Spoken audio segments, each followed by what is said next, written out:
What do you find the hardest to manage when nobody is really watching your stream? On the Twitch subreddit, this had many answers. People seem to struggle with talking to an empty chat and talking to themselves, and some people have trouble with chat interaction, which is sort of the opposite, is when somebody jumps into chat, keeping up the peppy chatter. I know for some people, you pop on a game, you turn on the stream, and you just play the game, and you drift out into space, and you forget that there's a stream there because you're not used to people chatting. For a long time, that's how it was for me, right? I would sit in the game and nobody would talk. And back when I did my Ocarina of Time randomizer races, if I didn't expect anybody to be there, I would just be doing the randomizer. Sometimes I struggle to remember to do a sound check first. I'm really bad at that, guys. I never do sound checks.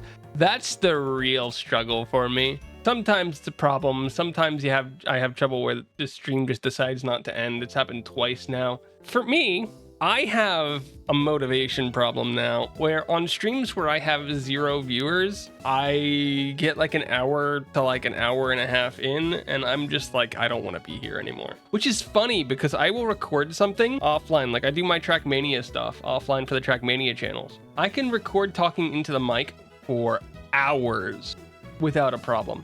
But the second there's some sort of like, I don't know if it's like an expectation from my part or what the right word is, but the second there's a chance that there can be a viewer, that sucks.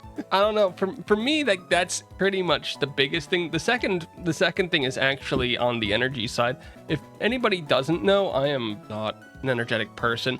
I might come through on some streams as being very energetic, very chaotic, and that's because I go on my way to do that. I can't hold that for more than a couple of hours before I completely tire myself out.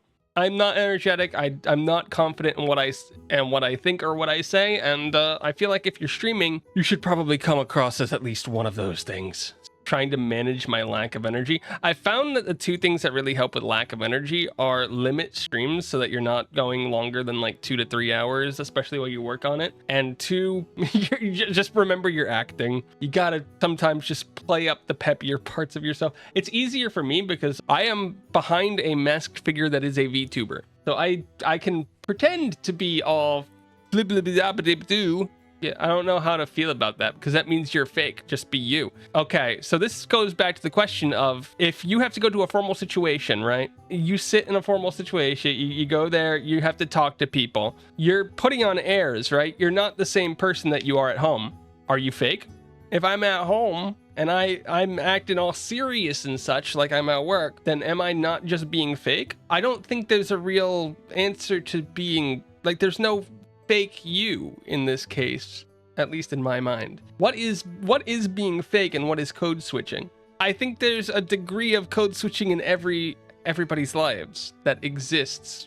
I'm not saying to be a different person. Fake it till you make it. If you keep doing something for long enough, it will become part of your personality. And that's sort of true. They say smile, you'll be happier. Fake it till you make it. And all faking it is acting like you belong.